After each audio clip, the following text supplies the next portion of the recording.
Welcome to the Romance of the Three Kingdoms podcast. This is episode 134. Last time, Zhuge Liang was on his deathbed. He had just lost consciousness when the court official Li Fu returned. Li Fu had come earlier on behalf of the emperor to ask Zhuge Liang for final instructions, and now, for some reason, he was back. When Li Fu saw that Zhuge Liang was unconscious, he wept and cried that he had failed his kingdom. But, moments later, Zhuge Liang opened his eyes again. As he scanned the tent, he spotted Li Fu standing by his bed. "Oh, hey there." "I know why you have returned," Zhuge Liang said. "I came on His Majesty's command to ask Your Excellency who should be entrusted with your responsibilities after you have passed on," Li Fu said. "But in my distress, I forgot to ask you, so I have returned." "Really, man? You had one job. One job." But Zhuge Liang had no time for that now. He said in a low voice, "After my death, Jiang Wan may be entrusted with the responsibilities." "And what about after Jiang Wan?" Li Fu asked. "Who can succeed him?" "Fei Yi would do," Zhuge Liang whispered. "And what about after Fei Yi? Who then?" But there was no answer. When everyone stepped closer, they saw that Zhuge Liang had expired. It was the 23rd day of the 8th month in the year 234, and Zhuge Liang was just 54 years old. So yeah, Zhuge Liang, the pivotal character of this novel, the indispensable man for the kingdom of Shu, is dead. You can bet that we're going to have a poem, or three, before we move on. The first poem comes from Du Fu, a great Tang Dynasty poet who lived some 500 years after Zhuge Liang, and whose work we have already referenced elsewhere in the novel. "The star that dropped last night upon his camp announced to all, the master fell this day. No longer from his tent will orders flow, the hall of fame will honor his success. 3,000 followers left masterless, the hosts in his mind's eye denied their day. Nor in the green woods, clear and sunlit, will Zhuge Liang's fine-voiced chant be heard again." The next poem also comes from another Tang Dynasty poet, and it goes something like this. "Ensconced in hills, the master hid his tracks. By twist of fate, a sage king sued 3 times. Only in Nanyang could fish and water meet. The dragon flies to heavenly Han, a wholesome rain. To Liu Bei's heir, Zhuge Liang gave zealous care. Serving the state, he poured forth his loyal heart. And still today, his calls to war live on. How many readers can restrain their tears?" And finally, our third poem comes from another Tang Dynasty poet. Yeah, you get the feeling that Tang Dynasty poets were crushing hard on Zhuge Liang. To set the times aright, he backed Liu Bei. With earnest zeal, he took the orphan king. His splendid gifts surpassed Guan Zhong and Yue Yi. His unique schemes outshined those of Sun Zi and Wu Qi. How awe-inspiring his 2-part call to war. How proud and grand his 8-fold ramparts plan.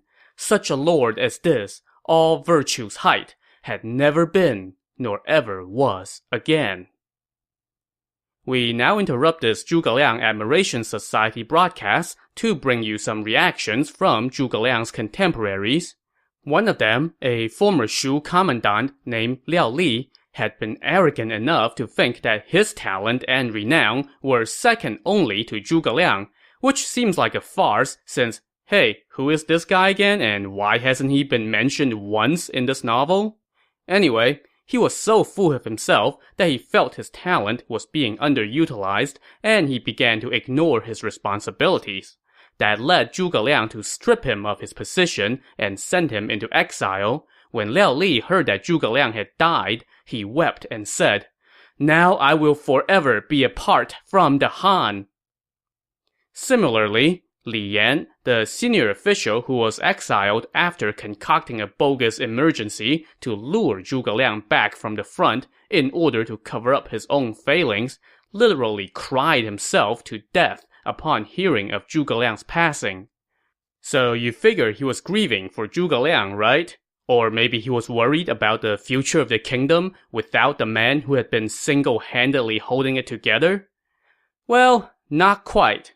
You see, Li Yan had been hoping all this time that Zhuge Liang would one day restore him to his position and give him a chance to atone for his mistake.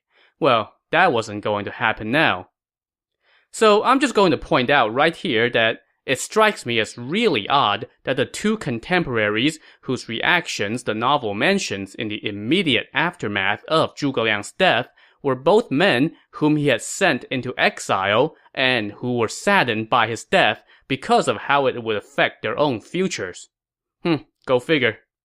Anyway, back to the matter at hand. The night that Zhuge Liang died, the heaven despaired and the earth grieved, even the moon waned. Yeah, I know, just roll with it. Acting in accordance with Zhuge Liang's final instructions, Jiang Wei and Yang Yi did not put out the call of mourning. Instead, they dressed Zhuge Liang's corpse and placed it in a large case. They assigned 300 trusted soldiers to guard it. They then sent out secret orders for all the camps to pull out one by one, with Wei Yan bringing up the rear. Over in the camp of their enemy, Sima Yi was observing the night sky when he noticed a large ruddy star whose light ended in a horn. The star streamed from the northeast toward the southwest, and it crashed in the vicinity of the Shu camp. There, the star lurched and rose 3 times before landing with a low rumble. Zhuge Liang is dead! Sima Yi rejoiced with surprise. He immediately mobilized his army to go on the offensive. But just as he was setting foot outside his camp, he caught himself and stopped. Zhuge Liang is adept at wizardry, he thought to himself. He must be faking his own death to try to trick me because I have been refusing to fight him. If I give chase, I would fall into his trap. So instead, Sima Yi ordered his troops back to camp and only sent the general Xiahou Ba to lead a few dozen riders to Wuzhang Plain on a recon mission. Meanwhile, in the Shu camp, the general Wei Yan had just awoken from a strange dream. He dreamed that 2 horns had grown from his head. When he woke up, he wasn't sure whether that was a good or bad omen. The next day, Zhao Zhi, the commander of the infantry, dropped by, and Wei Yan asked him if he could explain the dream, since Zhao Zhi apparently was quite good at such things. After thinking on it for a bit, Zhao Zhi replied, "This is a great omen. The unicorn and the dragon, both creatures of good fortune, have horns on their head. That means you are about to undergo a transformation and really take off." Wei Yan was delighted by this fortune cookie message and promised to thank Zhao Zhi properly if that prediction came true. After taking his leave, Zhao Zhi had not gone far before he ran into the court official Fei Yi. Zhao Zhi relayed his conversation with Wei Yan and told Fei Yi, "That was actually not a lucky omen, but I was afraid that Wei Yan would take offense if I told him the truth, so I explained it away by pointing to unicorns and dragons." "How do you know that it's not a good omen?" Fei Yi asked. "The character for horn is made up of the characters for knife and use. To have a knife used on your head is a horrible omen." Fei Yi then told Zhao Zhi to keep this to himself, while Fei Yi went to see Wei Yan. After dismissing everyone else, Fei Yi told Wei Yan, "Last night, around midnight, His Excellency left this world. As he lay dying, he instructed us time and again to have you bring up the rear and keep Sima Yi at bay while our army retreats gradually and without raising the call of mourning. Here is the tally of command. You may mobilize your troops at once." But not so fast. Wei Yan now asked who was in charge now that Zhuge Liang was dead. "His Excellency's responsibilities have been entrusted to Yang Yi," Fei Yi told him. "As for his strategies and military knowledge, those have been passed to Jiang Wei. This tally of command was sent to you by Yang Yi." Now this did not sit well with Wei Yan. "The prime minister may be dead, but I am still here," he said. "Yang Yi is nothing more than an advisor. How can he shoulder such great responsibilities? He is only suitable for escorting the prime minister's remains back to the Riverlands for burial.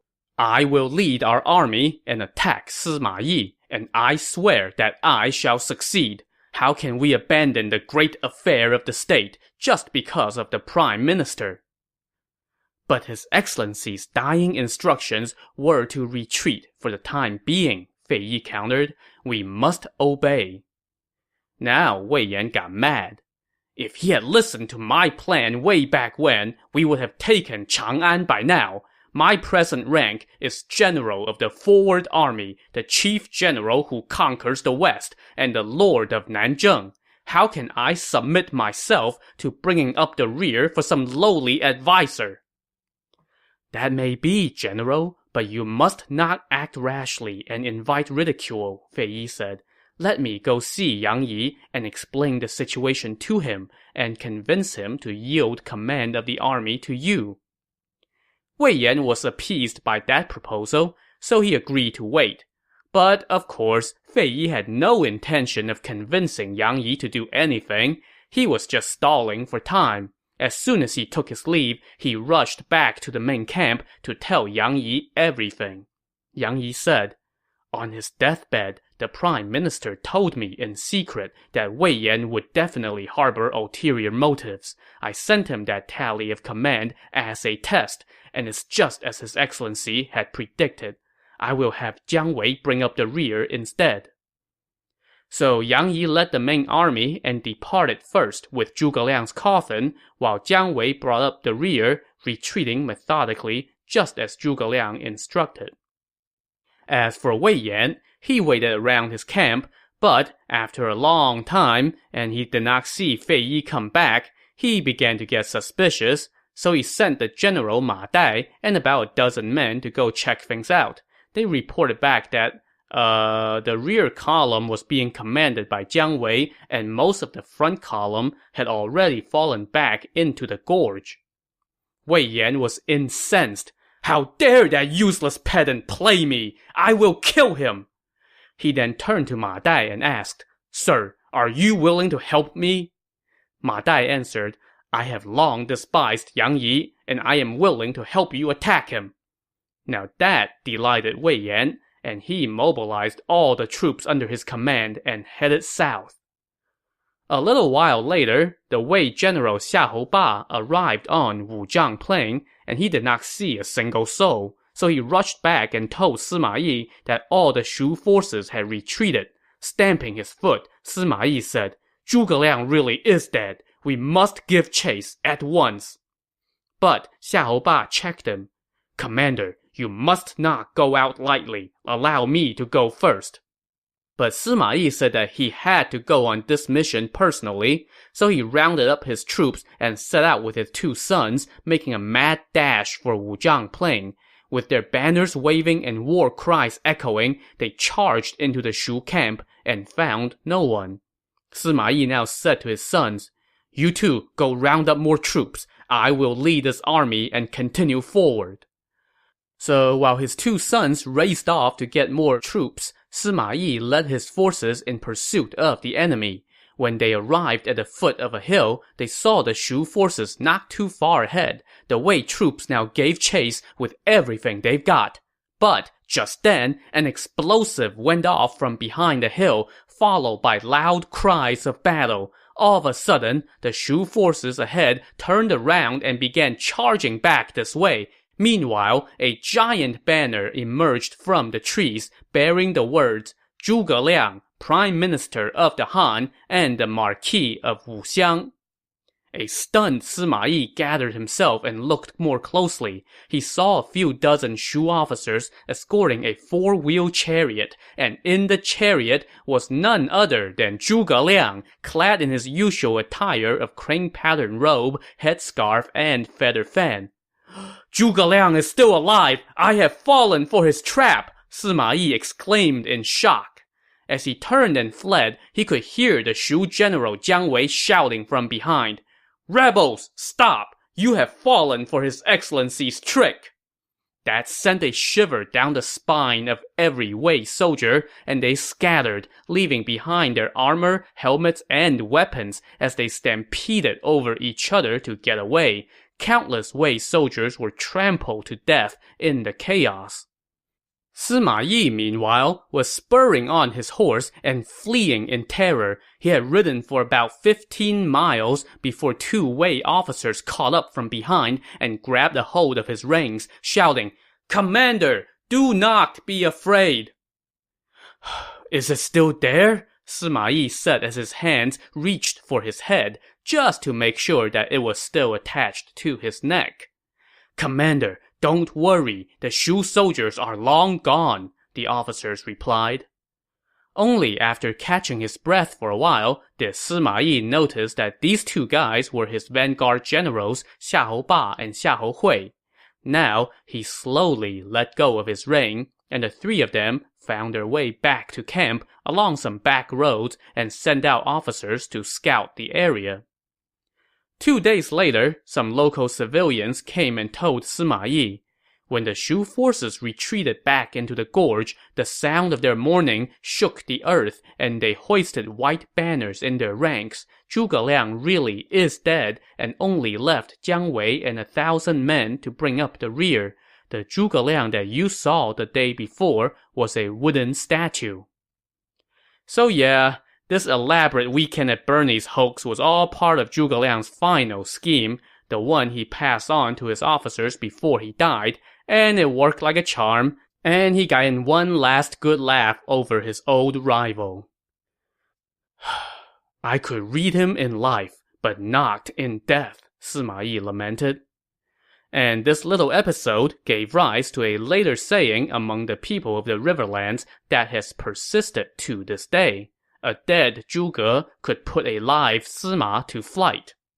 And a poet later wrote, "That night from heaven's pole a fireball fell, but Sima Yi fled for fear his foe lived still, and Western mockers still remember how he wondered if his head were on or no." One last ridicule from his dead foe notwithstanding, Sima Yi now gave chase again, confident that Zhuge Liang was really, really dead. But by now, the Shu forces were long gone. He returned to camp and told his officers, "With Zhuge Liang dead, we can rest easy at last." So he now led his army back home. Along the way, they saw Zhuge Liang's old campsites. Seeing how organized the camps were, Sima Yi sighed and said, "He truly was a rare talent." And better yet, a dead rare talent. So Sima Yi went back to the city of Chang'an, stationed his officers at various key locations, and then returned to the Wei capital Luoyang to report to his emperor. Meanwhile, as the Shu forces retreated toward the entrance to the Saber Pass, they dropped their pretense and raised the call of mourning. All the rank-and-file soldiers stamped their feet and struck themselves as they wept bitterly. In fact, they wailed so hard that some of them literally cried themselves to death. As the front column approached the entrance to the Saber Pass, they were suddenly greeted with flames that roared toward the heavens and cries that shook the earth as an army blocked their way. The stunned troops quickly sent word of this to Yang Yi, and he dispatched scouts to see what's going on. They came back and reported that this was the doing of Wei Yan. He had burned the Saber Pass Gallery Road, and he was now blocking the way forward. When the prime minister was alive, he expected Wei Yan would rebel in time, Yang Yi said, and now it has proven true. What should we do now that he has cut off our path home? Fei Yi said, Wei Yan no doubt has sent a message to the emperor, accusing us of treason. That is why he has destroyed our way home. We must also send a message to his majesty to let him know that it is Wei Yan who is rebelling, and then figure out how to defeat him. Jiang Wei now chimed in. There is a small peak near here. Its terrain is treacherous, but there is a road through it that will take us to the other side of the Saber Pass." So they immediately wrote a memorial of their own to the emperor and directed their army toward this back road. Meanwhile, in the Shu capital Chengdu, the emperor Liu Shan was on pins and needles over the condition of his prime minister. Then, one night, he had a dream in which he saw the damask green hills outside the capital collapse. He woke up quite startled, and as soon as the sun rose, he assembled his court and asked them to interpret his dream. Qiao Zhou, the court historian and astrologer, said, "Last night, I was observing the night sky and saw a red star falling from the northeast toward the southwest. That portends grave news for the prime minister, and now your majesty's dream fits right in with that omen." Well, that's not helping Liu Shan calm down at all. Just then, the official Li Fu returned. Kowtowing with his head on the floor and tears flowing from his eyes, Li Fu informed Liu Shan that Zhuge Liang was already dead and relayed his dying words to the emperor. "Heaven has doomed me," Liu Shan said as he broke into a loud wail. He cried so hard that he collapsed on his seat and had to be helped into his quarters. His mother, the Empress Dowager, also cried non-stop when she heard the news. All the court officials were grieved, and all the civilians wept as well. So basically, the entire kingdom went into mourning. In the midst of all this melancholy, which dragged on for days, Liu Shan received a memorial from Wei Yan, informing him that Yang Yi had rebelled. Liu Shan was stunned. The memorial said, "Your servant Wei Yan, the chief general who conquers the west and the lord of Nanzheng, bows before you in fear and offers this statement as I tremble. Yang Yi, usurping complete military authority, has led the army in rebellion. He has seized the prime minister's sacred coffin and means to bring our enemies into our territory. I have burned the Gallery Road and stationed troops in defense." Upon reading the memorial, Liu Shan was a little puzzled. He said, "Wei Yan is a valiant warrior, more than a match for the likes of Yang Yi, so why would he burn the Gallery Road?" His mother, the Empress Dowager, said, "I have often heard the first emperor say that Zhuge Liang recognized that Wei Yan had the look of a traitor and often wanted to kill him, but he kept Wei Yan around on account of his bravery. We should not take Wei Yan's accusations about Yang Yi at face value. Yang Yi is a scholar. If the prime minister saw it fit to make him a senior advisor, then he must be reliable. If we only listen to Wei Yan, that will no doubt force Yang Yi and company to defect to Wei. This matter requires careful consideration, not rash action."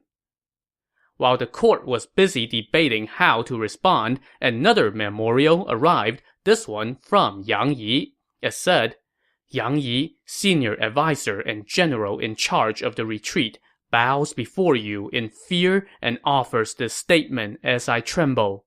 On his deathbed, the prime minister entrusted me with his responsibilities and instructed me to carry on according to his established practices, from which I have not dared to deviate. He ordered Wei Yan to bring up the rear on our retreat and appointed Jiang Wei as my second in command. But Wei Yan has disobeyed His Excellency's final instructions. He led the forces under his command into Hanzhong on his own and burned the Gallery Road. He even tried to abduct His Excellency's coffin. His intentions are not proper. Because he has turned against us so quickly, I had to alert your highness at once." Upon reading Yang Yi's message, the Empress Dowager asked the court officials what they thought. The senior official Jiang Wan said, "In my unworthy opinion, even though Yang Yi is impatient and intolerant of others, he nevertheless managed supplies and devised strategies for many years under the late prime minister. and when His Excellency was nearing his end, he entrusted Yang Yi with great responsibilities. That shows Yang Yi is not the kind to rebel. As for Wei Yan, he is vain and arrogant about his accomplishments, and everyone defers to him, except Yang Yi, so Wei Yan has been holding a grudge against him. Wei Yan must have been disgruntled that Yang Yi was given command of the army, so he burned the Gallery Road to cut off their path home. And now he has sent a message to accuse Yang Yi of treason. I am willing to stake my entire family's lives on Yang Yi's loyalty, but I will not dare to do so for Wei Yan. Another official, Dong Yun, also chimed in. Wei Yan is vain and disgruntled and has often voiced his displeasure. Fear of the prime minister was the only reason he had not rebelled. Now that His Excellency has just passed away, it is no surprise that Wei Yan would rebel. As for Yang Yi, His Excellency employed him for his strong talent and aptitude for learning. He would not turn against us. Liu Shan now asked what should be done if Wei Yan was indeed rebelling. Jiang Wan replied, His Excellency was always suspicious of Wei Yan, so he must have left instructions for Yang Yi. Otherwise, why would Yang Yi fall back into the gorge? Wei Yan will fall for the trap. There is no need for your highness to be concerned. So, even after Zhuge Liang had died, the answer to, what should we do, was still, oh, Zhuge Liang's got it covered. Soon after this exchange, another message arrived from Wei Yan, repeating the accusation that Yang Yi was rebelling.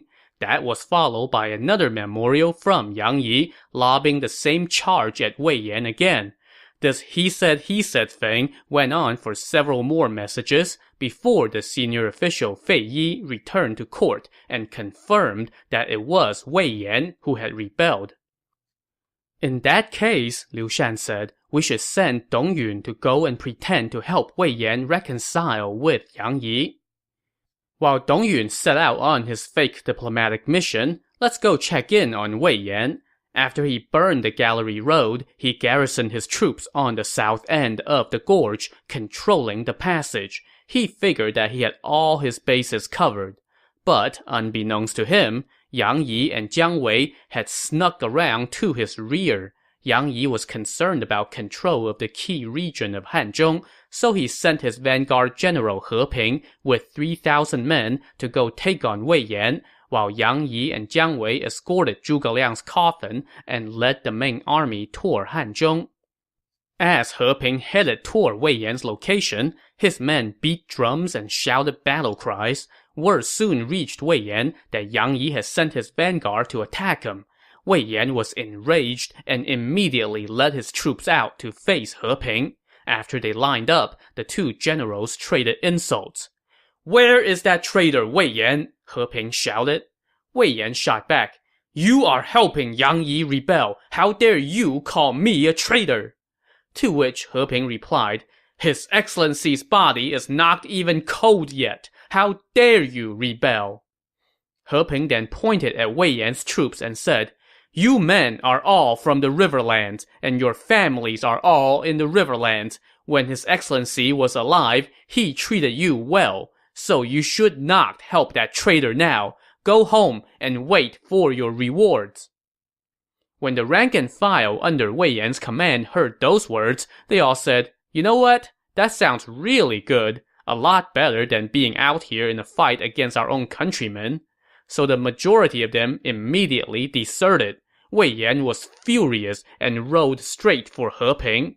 After a few bouts, He Ping pretended to flee. When Wei Yan gave chase, he was greeted with a shower of arrows. When he turned around, he saw his own troops scattering in every direction. Enraged by their desertion, Wei Yan chased them and cut down a few. But the rest of them just kept running no matter how much he demanded that they stop and fall back into line. So what's Wei Yan going to do now? To find out, tune in to the next episode of the Romance of the Three Kingdoms podcast. Thanks for listening.